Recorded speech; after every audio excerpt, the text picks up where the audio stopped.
Hey, pageant lovers! Welcome back to my channel. It's me again, Francine Gonzalez. And right now, we are here to talk about my favorite top 10 picks for the Miss Universe Philippines 2026. So, as we all know, the Miss Universe PH finals will be coming in a few days.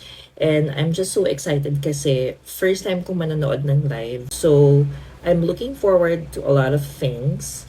Um, pero kasi parang meron akong nabasa na mga eksena about what to expect sa Miss Universe Philippines 2026. So merong isang eksena doon na sinabi parang umasa na daw tayo na madilim yung stage, na parang aabutin na naman ng ilang oras bago matapos yung competition. I am ready for that. Actually, kaya yun din yung reason kung bakit nanood ako ng live or nag-decide kaming manood ng live kasi mas gusto namin ma-appreciate yung competition in a live surrounding. And based dun sa MUPH announcement nila sa Instagram, the show will be hosted by the one and only Marina Summers. So, I'm expecting na sana mag-perform siya ulit kasi I can recall na nag-perform na rin siya way back sa MUPH stage.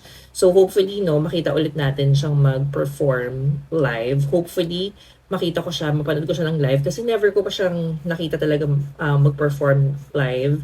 I was like, or me and my friends was like planning to watch her kasi 'di ba Drag Race contender and winner din siya. So parang ang gandang mapanood ni Marina Summers ng live. And then yun nga, magiging host pa siya ng MUPH 2026 which is more exciting. And hopefully mas alive at mas cheerful yung maging overall impact ng hosting skill ni Marina Summers. And then, another thing na nabasa ko dun sa parang meme na kung anong dapat expect sa Miss Universe Philippines. Isa sa mga nabasa ko dun is yung mga sintonadong singers. Nakakatawa lang kasi parang in a way, in reality, totoo yung mga sinasabi kasi dun sa post na yun.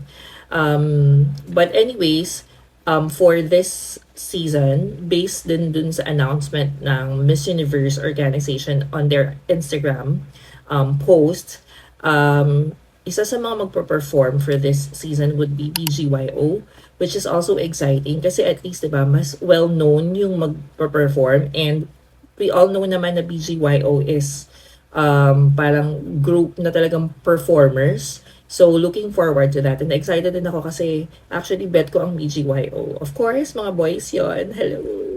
Okay, on a serious note, balik tayo dun sa original topic natin. Na-overwhelm na naman tayo sa mga lalaki.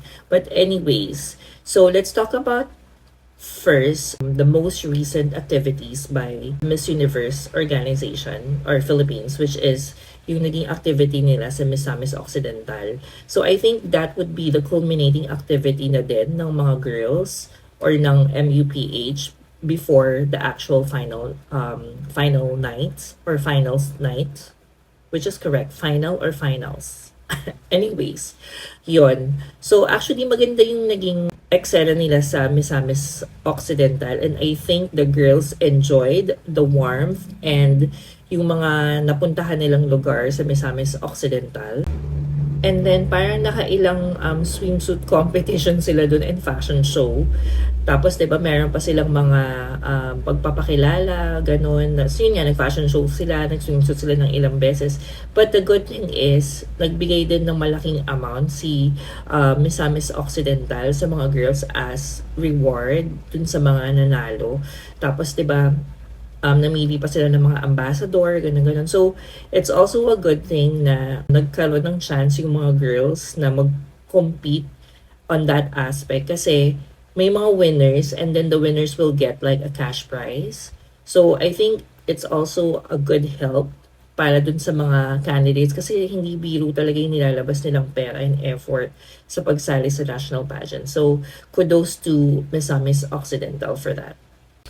The good thing about this kind of activities sa mga girls is they are able to promote tourism sa Philippines. So, let's say pumupunta sila sa iba't ibang part ng Philippines to do certain activities like yung national costume, they went to Pangasinan, and then yung most recent nga nila na activity, they went to Misamis Occidental. So maganda siyang pang-promote din sa Philippines in overall para to attract tourists, not only yung mga tourists sa ibang bansa, but even yung mga locals. Kasi marami tayong mga hindi pa masyadong familiar or hindi natin masyadong kilalang mga lugar. So, maganda na may mga ganyang eksena. Although, I can recall may mga ganyang activities talaga si MUPH, but hopefully, di ba, magtuloy-tuloy siya kasi it's gonna promote tourism to the whole of the Philippines, which is actually impacting sa economy din ng bansa natin. Alright, so since ilang araw na lang finals night na, I think it's also the best time for the girls to relax, to compose themselves, and to get more energy kasi I think it's gonna be a bakbakan night sa finals, which is on May 2, this coming Saturday. Although medyo alam mo yun, parang nabaliw-baliw lang tayong lahat sa ginawang eksena ng Miss Universe, sa paikot-ikot nila may mga Maya vote, ganun-ganun. Tapos ang ending din naman, parang magkakaroon pa rin naman ng pilian sa final night na parang, actually parang lalabas pa rin na top 30 sila kung tutuusin. So parang ginulo-gulo lang ng MUPH yung format. Tapos ewan ko, it's all about the money nga, sabi dun sa mga comments na nababasa ko, pera-pera na lang yung nagiging labanan. Well, bahala kayo dyan. MUPH organization. So, let's talk about now my favorite top 10 girls. So, etong 10 candidates na to, pinili ko sila based on their performances from the very beginning of the competition up until the last activity. And pinagbasehan ko majority talaga is their pasarela, the presentation on how they present themselves pag may mga activities or events. And, of course, yung closed-door interview nila. Dun ko kasi talaga mas na-appreciate isa-isa yung mga candidates na gusto ko or gusto ko makapasok sa top 10 or sa top 5. To start the list, my top 10 would be Mr. Luck, that would be Marian Arellano. Nagustuhan ko siya initially because of her face card. You can't deny, maganda talaga si Marian Arellano. Parang yung beauty niya kasi is more on talagang pang beauty queen, kumbaga, parang ganon. So, simula noon, nung nakita ko yung kung sino si Miss Tarlac for the very first time, or kung sino yung mag-represent ang Tarlac for the very first time, parang hindi na siya natanggal sa list ko, to be quite honest. And then when it comes to performances like the swimsuit, and then the Natkos, yung Natkos talaga sobrang naging favorite ko yun. Yun yung parang may mga clouds, tapos umuulan-ulan na effect. So yun, sobrang bet na bet ko talaga yun. And then when it comes to her pasarela, she's working on it. Although meron siyang isang parang almost nag-slip siya sa swimsuit competition ba yun? I think that's the final swimsuit preliminary competition. Although maganda pa rin naman yung pinakita niyang pasarela. And then when it comes to the evening gown, not my favorite, but maganda yung naging execution niya.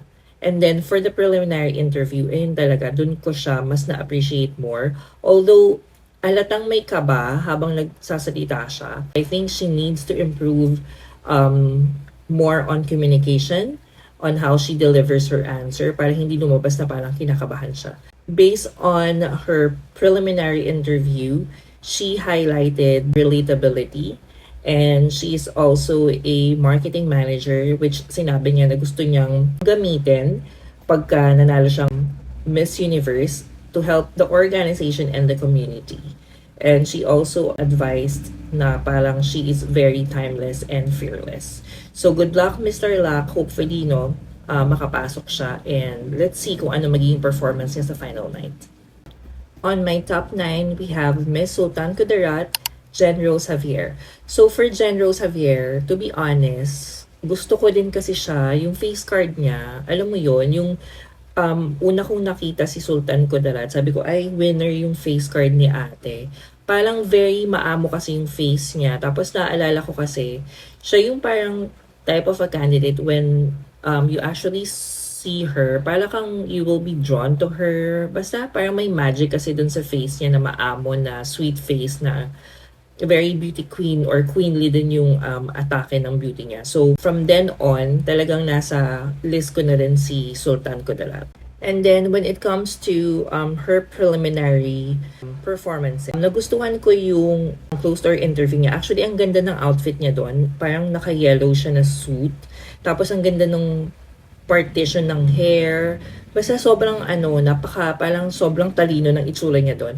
Although, she was able to answer the questions naman gracefully. Yun nga yung parang sabi ko dun sa last video ko. Si Sultan Kudarat reminds me of Marian Rivera because of the tone of their voices. Parang parehas sila ng tone ng voice. Tapos parehas pa sila maganda. So, nagustuhan ko din yung interview ni Sultan Kudarat. Ang nag-stand out sa akin doon is authenticity and ability to deliver despite being nervous. Parang sinabi niya kasi yun. So, 'di ba? Hindi siya nahihiyang sabihin na kinakabahan siya. So, I think she just needs to improve her communication skills, likewise with Tarlac. But nevertheless, maganda yung performances niya. And then dun sa bench body fashion show, gustong-gusto ko rin yung pinakita niyang fierceness doon. And overall, maganda yung performances niya. And ang ganda kasi ng mga mga pinapakita niyang shots, mga photos and pictures niya sa Instagram. So, I hope, makalating din ng malayo si Jen Rose Javier sa competition na to. If not, probably magkaroon pa siya ng more chances na makasali sa susunod na mga batches or if not, diba, sa ibang platform ng beauty pageant. So, good luck, Jen Rose Javier of Miss Sultan Kudarat. And on my top 8, we have Negros Occidental, Lexi Colmenares. So, for Lexi Colmenares naman, alam mo, parang medyo nagulat ako sa kanya because nagsunod-sunod talaga yung peak niya. Parang nagsimula kasi yun sa national costume or dun sa closed-door interview, to be honest. Kasi ang ganda rin yung pinakita niya sa closed-door interview. For the highlights, she actually mentioned that she should be the next Miss Universe Philippines because she has been through a lot. She said yung mga experiences niya na yun is yung parang magpapatibay sa pag-crown sa kanya as Miss Universe. Hindi lang na parang sinuot lang yung crown sa kanya but rather more on her experiences in life.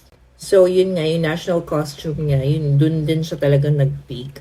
Sobrang ganda kasi nung idea nila on how they presented the sardinas in costume form. Ang ganda nun, sobrang brilliant. Tapos parang kumbaga, they are trying to promote what the Negros Occidental can offer. So yun, maganda yun, brilliant yun. And then nagustuhan ko din actually yung portrait niya na photo sa bench fashion show. Yung parang may mga water. So yun, maganda rin yun. And actually yung pasarela niya pala, sobrang vavavoom din si ate mo, girl. So, hindi rin ako magugulat kung makapasok talaga sa top 10, mag-penetrate ng tuloy-tuloy. So, I think it will depend na lang sa performance niya sa finals, kung ano yung magiging turnaround ng pasarela, ng evening gown, ng swimsuit, and ng kung paano siya mag-communicate at sumagot sa mga questions. So, good luck, Lexi Colmenares of Negros Occidental. And then next on my list,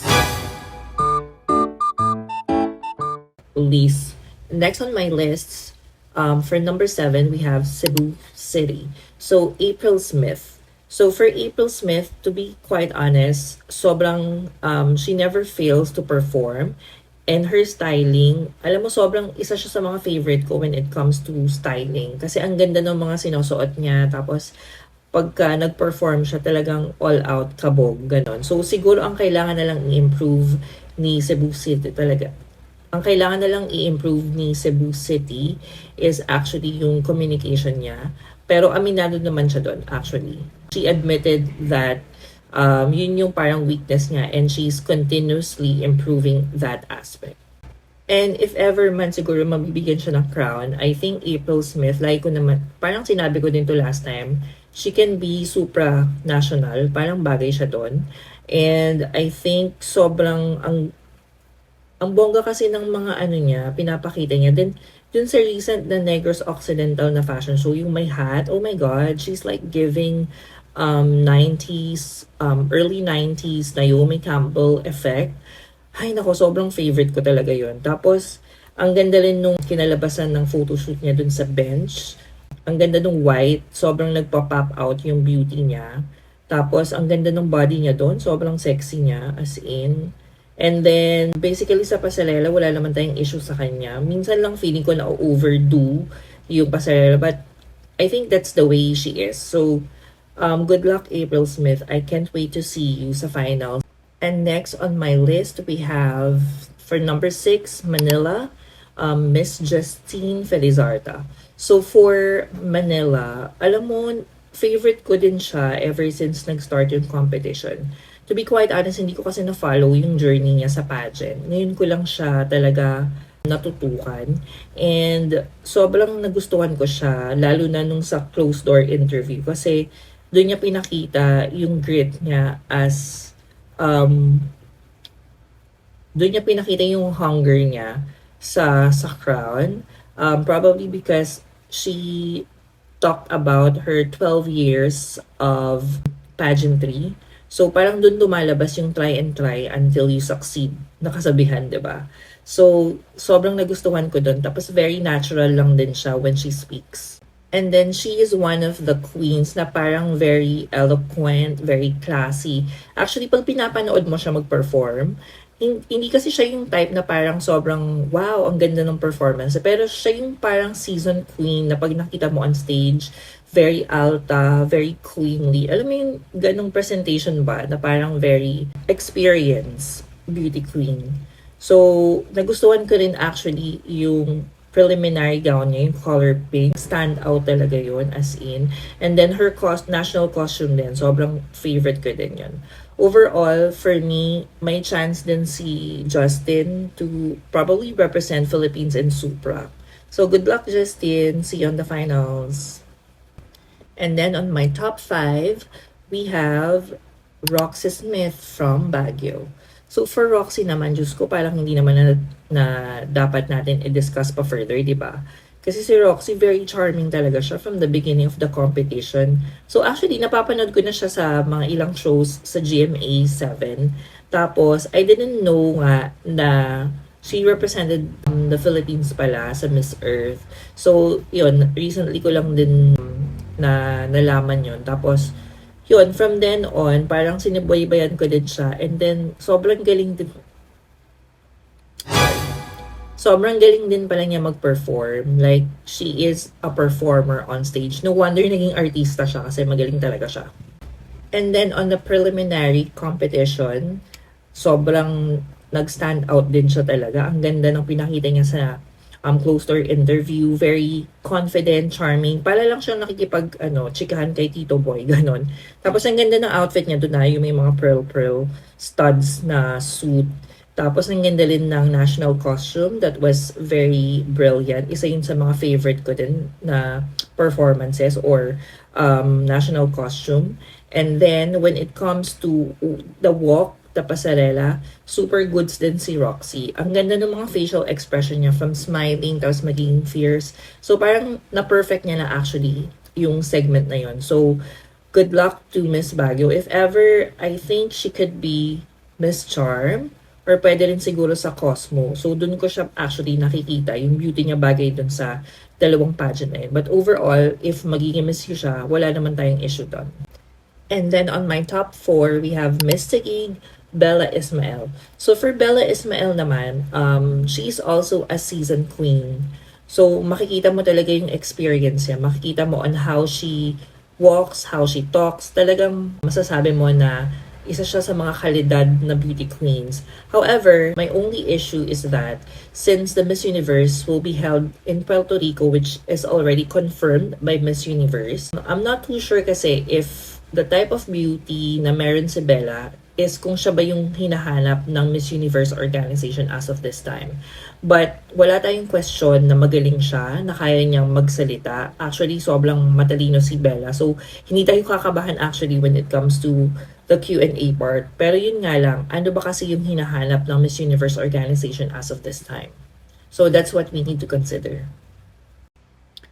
So, for additional information or additional observation, not information but observation, I'm not sure kasi kung ito yung pre-represent nilang image ni Bella or yun talaga si Bella. Pero kasi based sa observation ko, para kasing princess type yung eksena ni Bella, even sa styling. So, yun, that's may hesitation lang. Kasi baka if siya yung ipapadala natin sa Miss Universe, she might be overshadowed by other queens. But yun nga, wala naman tayong ibang pwedeng masabi kay Bella, kundi sobrang galing pa din niya. So, kung ano man yung mangyari sa kanya this finals, hopefully she gets a crown. Probably yun nga, pwedeng maging Cosmo, pwede rin siguro Miss Charm. Kasi parang bagay yung level ng performance niya sa mga pageant na yun. But anyways, good luck pa rin to Bella Ismael and hopefully, no, magkaroon ng magandang result yung pinakita niyang galing for this season. And next on my list, we have, for the number 3 spot, we have Cebu Province, Nicole Borromeo. Alright, this might be controversial because, diba, parang may mga hit and miss si Nicole for this season. Number 1 miss niya siguro is yung closed door interview. Although, yun nga, sabi ko dun sa last na vlog na pinalabas ko, probably that's genuinely her speaking. Siguro ganun lang talaga siya, hindi natin alam. But nevertheless, she is improving. She is actually showing more as of this time. So I think she just needs to be consistent on that. And I'm sure naman sa May 2, siguro may mas maipapakita pang bongga si Nicole Borromeo.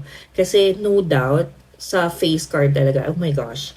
Kaya nasa number 3 spot ko siya kasi nga sobrang ganda niya talaga. Yun talaga yung number 1 bentahe ni ate girl, yung beauty. Lalo na ngayon na yung Miss Universe, parang more on, they are leaning more on the beauty. Hindi na kasi siya katulad ng mga beauty, yung mga past year ng Miss Universe na parang inclusivity, mga eksena ganon. But ngayon kasi parang nag-lean towards beauty talaga si Miss Universe. Although Nicole Borromeo is not just a pretty face ha, don't get me wrong. She is actually a total package. So I just wish Nicole good luck and hopefully mas magandang ipakita niya sa finals on May 2. Okay, on my top 2, we have Miss Pampanga, Allison Hetland. So, okay, this is kind of controversial for myself kasi bakit ko siya nilagay sa number 2? To be honest, nung nagsimula pa lang yung competition or nagsimula pa lang yung MUPH 2026, talagang sobrang favorite ko na si Allison Hetland kasi gustong-gusto ko kasi yung pagka-queenly ng face niya. Tapos lalo na pag naka-glam siya, nakaayos siya, nakapusod yung hair niya or naka-glam yung hair niya. Parang nakikita ko talaga sa kanya yung parang sobrang queenly kasi nga ang ganda ng face niya. Tapos ang tangkad-tangkad pa niya. So, ang kailangan na lang siguro improve ni Allison is yung sa communication din niya. And at the same time, yung pasarela. Kasi sometimes, parang medyo napapabayaan yung pasarela. Although, I'm sure may mga training naman na pwedeng gawin to improve those things. But when it comes to beauty, on how she presents herself, andun na eh. Andun talaga yung potential. Tapos, di ba, ang ganda nung pinakita niya sa preliminary events, like dun sa national costume, ang ganda nun. Tapos ang ganda rin ng pinakita niya sa evening gown. Although the evening gown, parang hindi siya yung sobrang favorite ko. Pero ang ganda kasi ng pagka-present niya, parang she presented the gown with all confidence. Parang ganon. Tapos, ang ganda rin kasi ng face card niya sa mga photos, especially dun sa bench swimsuit. Ang ganda niya doon. Sobrang top-notch yun. So, good luck to Miss Allison Hetland. I think may chance itong mabigyan ng corona, if not Miss Universe. Probably wag muna Miss Universe kasi nga medyo hindi pa siya super hinog. For Miss Universe, I think, probably Supra is also good. Pwede rin sigurong Cosmo. But anyways, good luck to Miss Allison Hetland. You're doing good. And hopefully, mas maganda pa yung ipakita mo sa May 2. And for my top spot, my number 1 spot, I think obvious naman na siguro, no? But I will actually give my number 1 spot to Miss La Union, Bea Milan Windorski. Actually, to be honest guys, nung nagsimula ang MUPH 2026, 'di ba? Medyo mainit na yung pangalan ng Miss La Union. Nung nakita ko din talaga siya, sabi ko, oh my God, parang ito talaga. Ito na yung pwedeng koronahan. Hindi ko pa actually napapanood yung mga performances niya and all. But nandun naramdaman ko talaga yung parang, ito na yung fifth crown. Si Bea na talaga to. Ganun yung feels ko talaga. And then, mas nasundan pa yon nung napanood ko yung closed door interview niya. Oh my God.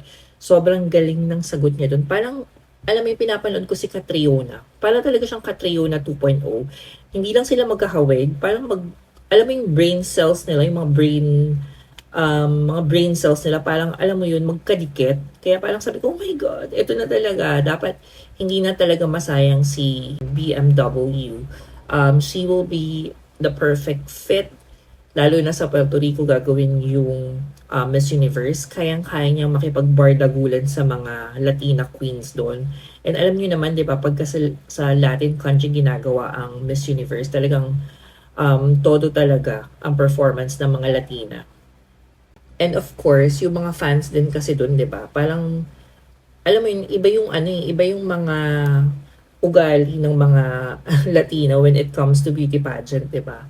Medyo, pagka magagaling na countries like Philippines, medyo ansia sila. But anyways, with Bea naman kasi, hindi lang naman kasi because of maganda siya, matangkad siya, ganun. But it's mainly because on how she actually delivers and how she actually connects to people. 'Di ba? Sobrang crowd favorite siya dun sa Misamis Occidental, yung nagbubudots siya. Just imagine yung moment na yon na binigay niya sa mga tao. Tuwang-tuwa sa kanya yung crowd, 'di ba? So yung connection mo kasi sa tao, yun yung isa sa mga number one criteria, I think, for being a Miss Universe or for being the queen for Miss Universe. Kasi ang maganda kasi doon, nakaka-connect siya sa mga tao. And then, pangalawa, meron siyang ginagawang advocacy, which I think that's actually helping or advocating opportunities for people, lalo na sa yung mga pamilya na nag-overseas, diba? Kasi she herself experienced that. So, as a person na merong mga advocacy, maganda na ikaw mismo na i-experience mo yun. Kasi alam mo yung feeling, diba? And gagawin mo lahat para masustain yung advocacy na yun, which is meron din si Bea Milan Wendorsky. So, dun sa mga tao naman na nagko-question about her nationality, na fake Filipina queen, ganon, guys, stop it na. Kasi parang, I don't know, instead of like supporting yung mga ganitong type ng queens, parang ang dami ang dami talagang mga bashers, no? But anyways, that's your life. Kung gusto nyo mang bash or whatnot, then go ahead, do whatever you want. But for me, Bea Milan Wendorsky, siya talaga yung parang pinaka-the best na mag-represent ng Philippines sa Miss Universe. Kasi nga, she has the total package and I think kayang-kaya niya magpatumba ng mga Latina beauty queens. So, yun lang.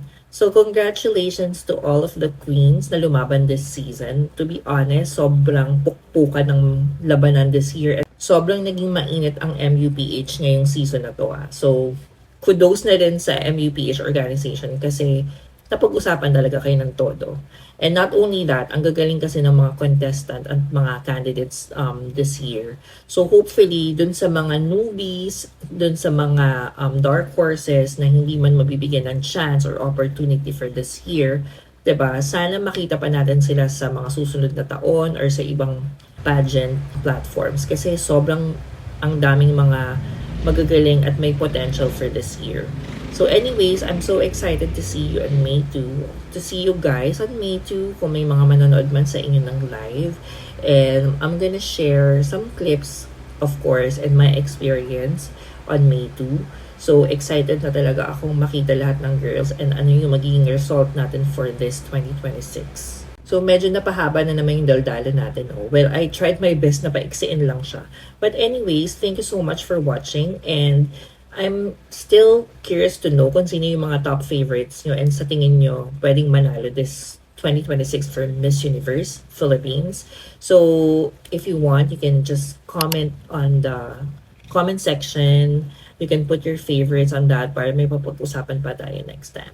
Thank you so much for watching. Nagbulol-bulol na naman ako. Thank you so much for watching and see you on the next vlog. Thank you. Bye for now.